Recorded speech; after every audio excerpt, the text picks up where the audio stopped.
오늘 19절 말씀이 우리가 다시 한번 읽어보면 이렇게 되어 있지 않습니까? 19절 보면 그러므로 이제부터 너희는 외인도 아니요 나그네도 아니요 그 다음에 뭐니에요? 오직 성도들과 동일한 시민이요 하나님의 권속이다 이렇게 이야기하죠. 오늘 바울이 이렇게 얘기하는 것 속에 우리가 중요하게 살펴봐야 될 말씀은 성도들은 누구냐 이거죠. 성도들이 누구냐. 그럴 때 성도들은 시민이다 이렇게 이야기하고 있다는 사실을 우리가 함께 살펴보려고 합니다. 예수님을 믿는 사람들의 신분이 뭐냐라고 이야기할 때 바울이 설명하고 있는 건 딱 두 가지로 오늘 이야기하고 있는 것 아니겠어요? 성도들이 갖고 있는 신분이 뭐냐? 그럴 때 성도들은 시민이요 또한 권속이다 이렇게 말하는 겁니다. 다시 말하면 성도란 하나님 나라의 시민이기 때문에 성도인 우리를 건드리는 건 우리만을 건드리는 게 아니라 하나님과 하나님 나라를 건드리는 것이 된다고 이야기하고 있는 거란 말이죠. 우리에게 일어난 모든 일은 단순하게 우리의 일상에 일어나는 것만이 아니라 우리의 왕이신 하나님께 관한 문제이기 때문이라는 사실을 우리로 기억하라는 겁니다. 그건 왜 바울이 이런 말을 할까요? 왜 하늘의 시민이다 이런 얘기를 하는 걸까요? 이런 이야기를 하는 이유는 바울이 처음 예수님을 만났을 때 경험이 그에게 그런 고백을 하게 만들잖아요. 그러니까 어떤 삶을 살았어요? 그리스도인들을 붙잡아서 박해하는 일들 얼마나 많이 했습니까? 잡아서 그냥 박해했단 말이에요. 박해하고 다녔는데 어느 날 담배도상에서 하나님이 빛으로 임재하셔서 바울에게 처음 말씀하신 게 뭐예요? 사울아 사울아 네가 어찌하여 나를 핍박하느냐 이렇게 말하죠. 언제 바울이 예수님을 핍박한 적 있어요? 없어요. 예수님을 핍박한 적이. 바울이 한 건 뭐예요? 그냥 그리스도인들을 핍박했단 말이에요. 핍박했어요. 그런데 하나님이 뭐라고 이야기하세요? 그리스도인들을 핍박한 걸 나를 왜 핍박했냐고 말씀하신단 말이에요. 네? 왜 그렇게 말씀하는 거예요? 그게 바로 시민이 갖는 권속이 갖는 참된 의미이기 때문에 그렇게 말한단 말이죠. 그런 차원에서 그리스도인이 누구인가를 우리가 제대로 알 필요가 있다는 겁니다.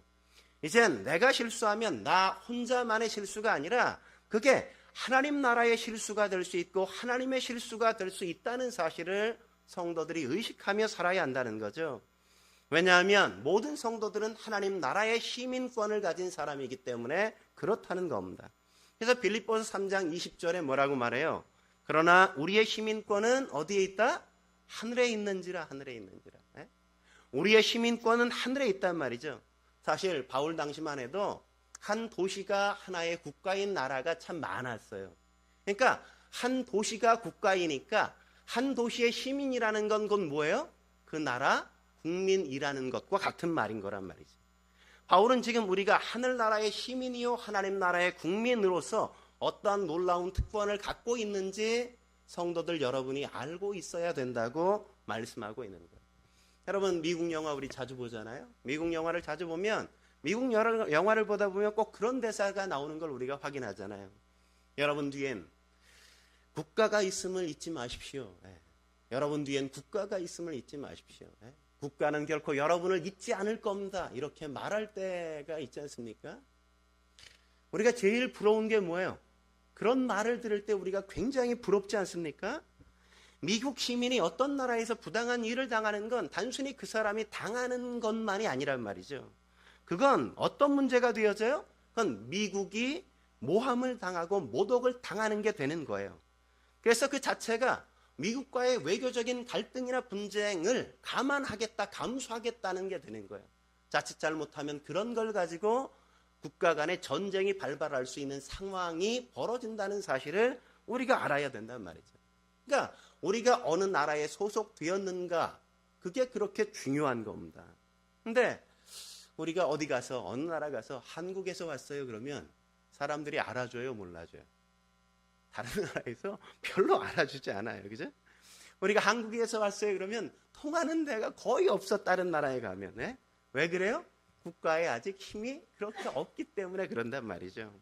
얼마 전까지만 해도 미국이나 유럽 같은 데 가면 동양인과 같은 사람들을 우리 같은 얼굴을 가진 사람들을 보면 외국 사람들이 꼭 묻는 게 뭐냐면 뭐라고 처음 질문하는지 아세요? 혹시 일본 사람 아닙니까? 이렇게 묻는다고. 일본 사람 아닙니까? 그래서 아니라 그러면 올 데가 없는데 동양에서 이런 데까지 올 만한 인간들이 없는데 이런 표정이에요? 그래서 가만히 있으면 또 뭐라 그러는지 아세요? 혹시 중국 사람 아니야? 이렇게 물어요.